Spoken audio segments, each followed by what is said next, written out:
Right there, Latin 2. Here we go with the translation of chapter 30. Okay. Try to stick as true to the tense as you can. Any tense mistakes on my part are simply mistakes. So Aurelia had spotted a huge tenement building from which a large amount of smoke and of flames was being sent out. Cornelia already, with the greatest speed, was running toward this building. When Aurelia shouted to her, "Be careful, Cornelia. It is dangerous to approach that fire." Soon, the smoke was hiding everything. Cornelia was scarcely able to see the building itself. Many people were running here and there. Everything was being done at the same time by the inhabitants. Babies were being carried, is being done at the same time, pardon me. Babies are being carried by mothers out of the building. The weak are being dragged out of the doors. The goods are being hurled out of the windows.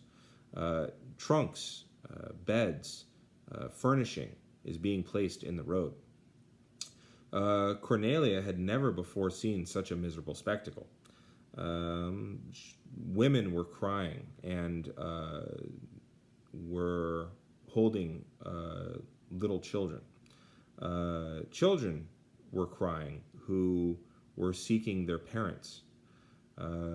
Parents were shouting who were seeking their children.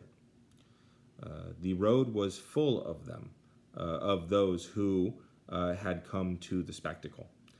Some were bringing water to some of the bystanders were bringing water. Others were going into the tenement building and were bringing help to the poor tenants. Many, however, were doing nothing. We certainly are able to do nothing, they say.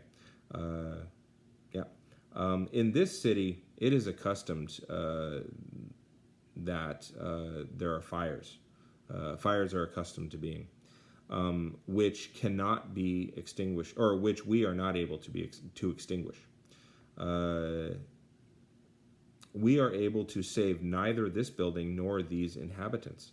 Behold, or these tenants, behold, in the third floor of this building, there is a mother with 2 children. Those poor things are almost being overwhelmed by the flames.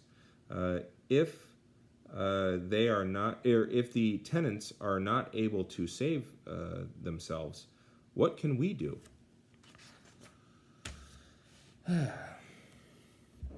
Suddenly, one from the bystanders shouted out, "Be careful, everyone.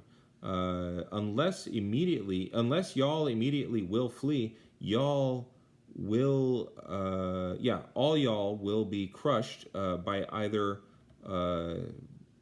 stones or overwhelmed by flames." That verb can pull double duty there.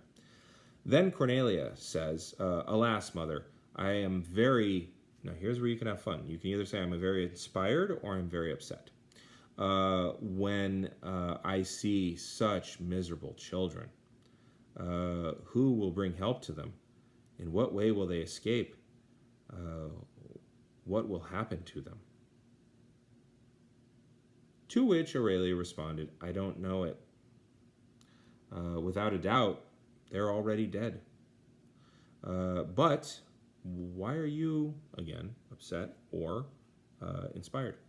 Why are you upset or inspired in this way? We are able to do nothing here. Unless we will immediately flee, we ourselves will scarcely be saved. You saw enough, however, today. Come on.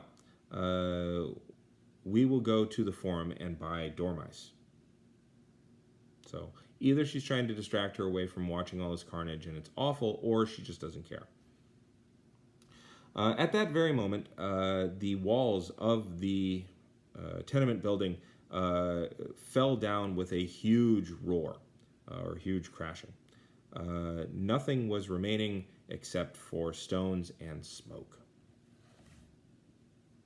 And that's that. What I want you to do now is, since you turned the other things into me, go ahead and do 30E. So 30E, be aware of the voice and the tense. That's usually what gets people. So everything was being done by the inhabitants at the same time. So Omnia, aguntur, ab incolīs, simul. So Omnia simul, ab incolīs aguntur, because Omnia is plural. Okay. And then, yeah, you can go ahead and do the rest of 30E. If you haven't read pages, if you haven't actually read the story on page 22, at the bottom of 22, I strongly recommend that. But then again, also read 22 to 29, or 26 to 29. All right, practice your passives, get to know your forms, sing that silly little song, and then, yeah, I'll see you on the next chapter. All right, I'm going to hit the button.